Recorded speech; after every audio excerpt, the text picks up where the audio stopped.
Winamax sur i24 News. Merci d'être au rendez-vous. À la une aujourd'hui, après le gaz, le pétrole pour Israël, les récentes découvertes d'énergie fossile sont autant de cadeaux tombés du ciel. C'est sous les hauteurs du Golan que se cacheraient plusieurs milliards de barils de pétrole. Sont-ils la garantie de l'indépendance énergétique du pays? Lionel Friedfeld sera avec nous.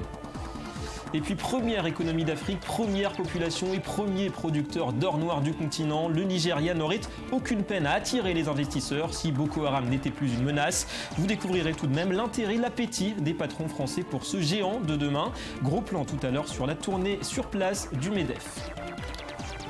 Voilà pour les titres, soyez les bienvenus. Avant tout cela, un point rapide sur l'actu éco du jour. Avec en Grèce d'abord le vote de confiance remporté sans difficulté la nuit dernière par le nouveau gouvernement d'Alexis Tsipras. Après son triomphe électoral du 20 septembre, le Premier ministre a obtenu le soutien de 155 députés sur 300. Athènes, on le rappelle, s'est engagé auprès de ses créanciers à mettre en œuvre le troisième plan d'aide conclu en août. 86 milliards d'euros d'aide versés en échange de réformes à base de rigueur, hausse d'impôts notamment et baisse des retraites. Une première série de 48 réformes devra être adoptée par le Parlement d'ici une semaine. Voici peut-être le Parlement et le mandat de 4 ans au cours duquel nous sortirons de la crise et retournerons à la croissance. Nous devons faire face aux turbulences et à des décisions difficiles, mais je suis absolument certain que nous réussirons. Nous franchirons rapidement l'obstacle de la première évaluation.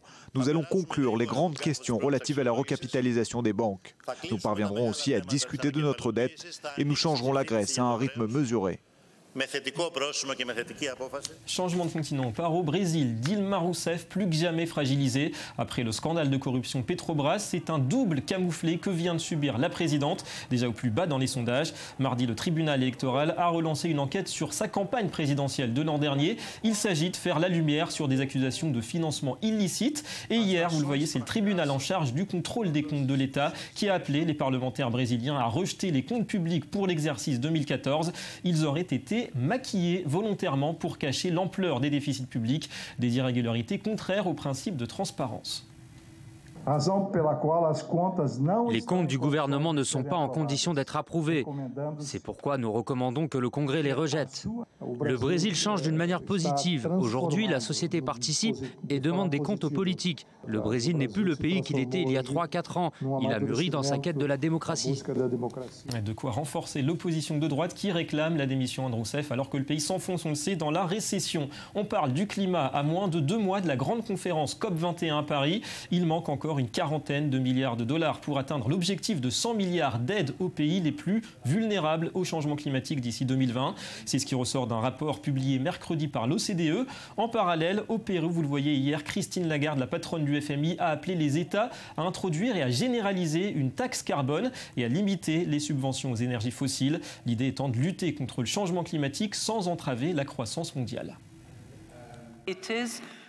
C'est le bon moment pour introduire une taxe sur le carbone et c'est aussi le bon moment pour éliminer les subventions. Donc du point de vue du FMI, parce que nous regardons l'aspect financier avant tout et comment il peut être utile pour l'humanité et pour lutter contre le changement climatique. Nous disons au ministre des Finances, si vous voulez plus de revenus, il est temps d'inclure les externalités dans les énergies fossiles pour déterminer le juste tarif et inclure la taxe carbone dans les taxes sur les carburants déjà existantes. Et puis les suites de l'affaire Volkswagen. Michael Horn, le patron du groupe aux États-Unis, est invité ce jeudi à répondre aux questions des élus américains sur les moteurs truqués du géant allemand. 482 000 voitures vendues aux USA sont concernées. Il devrait annoncer aussi que Volkswagen renonce pour plusieurs mois à introduire de nouveaux modèles diesel sur le marché américain. Une menace forcément pour l'usine du Tennessee dont le tiers de la production concerne justement des véhicules diesel. Allez, l'actu des marchés financiers, des marchés en mode reprise cette semaine avec des rebonds constatés en Europe, aux États-Unis et même en Asie. Paris a ainsi gagné 5,5% en seulement 4 séances, du jamais vu depuis début août, grâce notamment à la bonne tenue des matières premières, pétrole en tête. Bonjour Eric Lewin. Pourtant Eric, à part les matières premières, les indicateurs ne sont pas forcément rassurants globalement. Oui David, on peut dire que le fort rebond enregistré sur les grandes places financières mondiales est un rebond un petit peu paradoxal, dans la mesure où les statistiques économiques sorties aussi bien en Europe, notamment en Allemagne et aux États-Unis, ne sont pas bonnes du tout. Les chiffres du chômage sont ainsi ressortis vendredi dernier inférieurs aux attentes et les chiffres des mois de juillet et d'août ont été révisés à la baisse. Mais les investisseurs se disent qu'avec de telles mauvaises statistiques économiques, la Réserve fédérale américaine ne relèvera pas ses taux d'intérêt lors de la prochaine réunion et sans doute ne les relèvera pas avant le mois de mars. Alors maintenant, nous allons rentrer dans une autre problématique, celle de la publication des résultats des entreprises américaines. On saura si le rebond enregistré au cours de deuxième trimestre se confirme avec des publications qui vont donc commencer à la fin de cette semaine. Ouais, les résultats du troisième trimestre attendus dans les prochains jours aux USA. Merci Eric.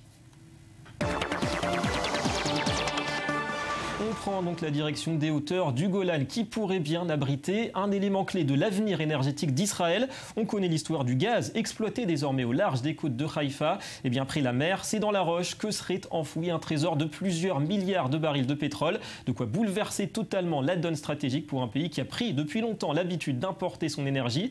Avant d'évoquer les différentes problématiques induites par ces découvertes, les faits en images, Yoni Dayan et Laura Duhamel. En Israël, il est coutume de raconter que Moïse a erré 40 ans dans le désert pour finalement s'installer dans le seul endroit sans pétrole du Moyen-Orient. Eh bien, cette histoire drôle devrait bientôt être reléguée aux oubliettes, car des milliards de barils de pétrole viennent d'être découverts par la société AFEC dans le sud du désert du Golan, suffisant pour fournir le pays pendant les prochaines décennies. Nous avons trouvé ce que nous cherchions. Nous avons ici, dans les hauteurs du Golan, du pétrole. Et cette trouvaille pourrait bien avoir un impact important sur la situation géopolitique d'Israël. Car ces derniers mois, d'après le Financial Times, le pays importe 77% de son pétrole du Kurdistan irakien, lequel doit transiter via le port turc de Céan. Le reste des importations d'or noir provient d'Égypte, de Russie, d'Azerbaïdjan et d'autres pays riverains de la mer Caspienne. Cette dépendance pourrait donc bientôt prendre fin et aider le Premier ministre Benjamin Netanyahou à mener le pays sur la voie de l'autosuffisance en énergie.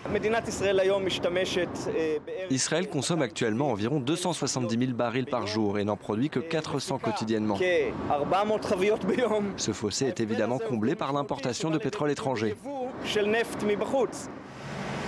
Mais la route vers l'indépendance énergétique est semée d'embûches. AFEC évalue encore les possibilités d'extraction de cet or noir et va bientôt devoir affronter les organisations de protection de l'environnement devant la Cour suprême israélienne. Des militants écologiques promettent aussi de manifester pour empêcher ce forage. Une situation qui n'est pas sans rappeler celle entourant l'extraction de gaz naturel dans le pays. Nous parlons de difficultés semblables à celles de l'extraction du gaz israélien. Notre société a fait une découverte importante qui va jouer un rôle majeur dans l'économie d'Israël. Cet or noir peut booster l'économie israélienne, mais il semble pour l'instant se noyer dans les méandres de la bureaucratie. AFEC n'est donc pas encore au bout de ses peines. Et on parle de l'indépendance énergétique d'un pays. On retrouve notre analyse financier. Bonjour Lionel Friedfeld. Bonjour David. Et bienvenue. Alors ce pétrole du Golan, c'est tout de même plusieurs problématiques, on va dire, parallèles. Il y a d'abord la question de l'extraction de ce pétrole. C'est ça qui va déterminer finalement le coût de l'opération. Alors effectivement, mais surtout, il y a une problématique, il faut bien le comprendre, c'est que l'extraction du Golan et du pétrole du Golan représente entre 0,4 et 2% maximum en fait, de la consommation israélienne. Donc la vraie question, c'est est-ce qu'on veut, ils vont rentrer notamment, faire des investissements pour extraire ce pétrole, alors que de l'autre côté, il y a effectivement des inconvénients majeurs. Premièrement, l'extraction du coût du pétrole. Aujourd'hui, avec un baril à $47, ça vaut sans doute pas la peine aujourd'hui d'investir des milliards dans l'infrastructure. Deuxièmement, il faut construire les infrastructures. Il faut prendre le pétrole, l'extraire, il faut l'acheminer notamment vers des centres de stockage. Deuxièmement, la problématique écologique. On sait très bien qu'il y a une exploitation jusqu'à 30 ans, il va forcément avoir des accidents, forcément des sabotages, ça va forcément avoir un impact. Le Golan, il y a beaucoup de réserves naturelles et savoir un impact écologique important. Sans parler du dernier point, géostratégique, le plateau du Golan appartient à Israël, mais est revendiqué notamment par la Syrie et donc ça rajoute à l'incertitude. Ouais, donc pas reconnu par la communauté internationale. Les riverains aussi, comment ils perçoivent forcément cette extraction, ce sera un des problèmes. Autre question que posent aussi certains observateurs, au vu de l'effondrement des cours mondiaux du pétrole, vous le disiez, est-ce que vraiment c'est le bon moment pour Israël ou est-ce que c'est plutôt un pari sur le très long terme? C'est sans doute pas le bon moment pour Israël. Pourquoi? Parce que cette société aujourd'hui, AFEC Oil and Gas, fait un petit peu du marketing. La maison mère est cotée au New York Stock Exchange, on veut attirer des investisseurs. Aujourd'hui, avec la découverte du gaz, qui a été la plus grande découverte de gaz dans le monde depuis 10 ans, ça suffit largement à Israël et ça va ramener quasiment près de 100 milliards de dollars d'ici 20 à 30 ans. Donc aujourd'hui, dans le meilleur des conditions, et encore on n'a pas toutes les données techniques pour savoir si on peut extraire facilement ce pétrole des roches, parce qu'il va sans doute pouvoir fragmenter la roche, ce qui veut dire c'est énormément d'investissements, mais ça va également polluer. Économiquement, c'est sans doute pas encore viable. Et au niveau stratégique, avec le contexte donc, de violence dans la région et le contexte aussi de ces cours du brut qui sont toujours un petit peu volatiles, comment vous voyez les choses évoluer? Alors, ce qui est intéressant, c'est que le CEO de cette société, Afek Oil & Gas, est l'ancien ministre des Infrastructures, Efi Etan. Et donc, effectivement, il fait un lobbying justement en disant c'est une découverte majeure, ça va aider à Israël à devenir une puissance énergétique. La vérité, c'est que c'est effectivement une découverte qui est intéressante, mais qu'aujourd'hui, grâce au gaz, Israël est devenu une puissance énergétique mondiale et qu'aujourd'hui, d'un point de vue stratégique, Israël n'a pas besoin de cette petite découverte de pétrole. On verra dans l'avenir, ça se trouve, elle va effectivement grandir et ça sera intéressant de l'exploiter. Mais aujourd'hui, Israël a tout intérêt à investir notamment dans les énergies renouvelables, le soleil et le vent. L'éolien est dans le sud du pays surtout. Exactement. Et globalement, plus Israël est indépendant de l'extérieur, surtout pour ses importations d'énergie, plus il est fort à la fois économiquement et politiquement. Ça se vérifie d'abord déjà avec le gaz pour vous? Alors effectivement, puisqu'il y a déjà des accords qui sont en cours avec la Jordanie, l'Égypte. Alors effectivement, sur l'histoire du gaz,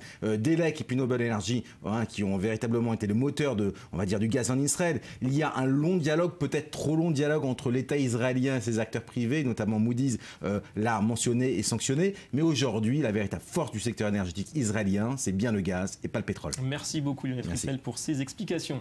Allez, cap sur l'Afrique subsaharienne, où le Nigeria est le premier partenaire commercial de la France dans la région, 5,6 milliards d'euros d'échanges. Alors pourquoi s'arrêter en si bon chemin? Ce serait dommage, d'autant que le Nigeria est devenu, on le sait, l'an dernier, la première économie d'Afrique. Ses atouts sont considérables, premier producteur de pétrole du continent, une démographie toujours extrêmement dynamique et malgré les risques sécuritaires, eh bien le MEDEF, les patrons français, étaient venus explorer cette semaine ce potentiel. Résumé des faits, Johanna Citruc. Ils sont une cinquantaine à avoir fait le déplacement. Une délégation de chefs d'entreprise françaises menée par le MEDEF. De Lagos à Abuja, de dimanche à mercredi, ils ont enchaîné les visites, les rencontres et les conférences.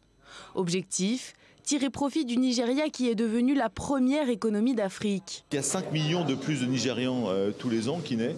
Et donc ça fera une population de 450 millions d'habitants en 2050. Vous voyez, c'est un potentiel énorme. Et je crois que les Français sont bien accueillis, sont bienvenus. On attend les Français au Nigeria. En 2014, le Nigeria a enregistré une croissance de plus de 6%, notamment grâce au pétrole.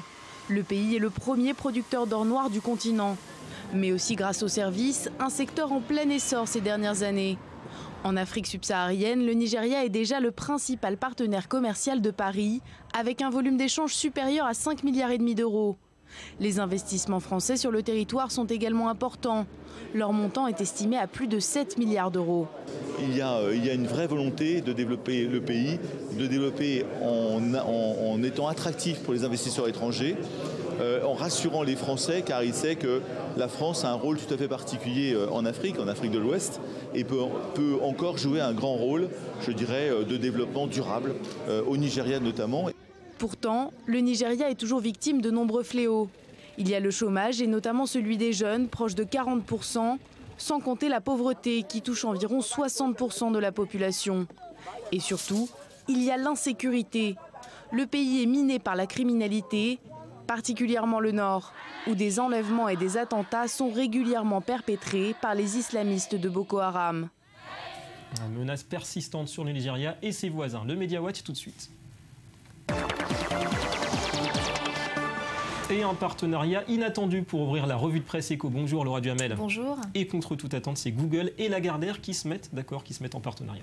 Exactement. Alors concrètement, Google va mettre sa technologie à la disposition de Lagardère pour l'aider à booster son audience sur Internet. Rien de très révolutionnaire en soi. Et pourtant, souvenez-vous, il y a 18 mois, eh bien, Lagardère était devant la Commission européenne en train de porter plainte contre qui? Contre Google pour abus de position dominante. dominante. Visiblement, aujourd'hui, le géant du net ne lui en tient plus rigueur. Et puis, il faut aussi savoir que ce type de partenariat risque de se renouveler à l'avenir. Pourquoi ? Eh bien, parce que les médias ont un nouveau talon d'Achille, les géants du net en personne. Ces derniers ont tendance à de plus en plus vampiriser leur audience sur Internet. Et donc, pour éviter cette situation, les médias sont obligés de s'allier avec eux. On a compris qui est en position de force. Et puis, il aura une bonne nouvelle pour les startups françaises. Une très bonne nouvelle, même John Chambers, le patron de Cisco, va doubler ses investissements en France car il croit dans ces startups. Des startups qui vont même jusqu'à lui rappeler la Silicon Valley. Et il va même encore plus loin en déclarant que la France, c'est l'avenir. Une déclaration peu courante ces derniers temps, c'est le moins qu'on puisse dire. Donc John Chambers va investir 200 millions de dollars dans l'Hexagone, soit 10% de son budget annuel dans les startups. Une jolie déclaration d'amour, donc, et venant de quelqu'un qui pèse 50 milliards de dollars, c'est une déclaration d'amour qui vaut son pesant d'or. Ça fait toujours plaisir, même si c'est assez rare, comme vous l'avez dit. Merci beaucoup Laura, à très bientôt. Voilà la fin de cette édition. Merci à vous d'avoir été avec nous. Économie Le Mag revient très vite sur i24 News. La suite de vos programmes et de l'info, c'est dans un instant. Restez avec nous.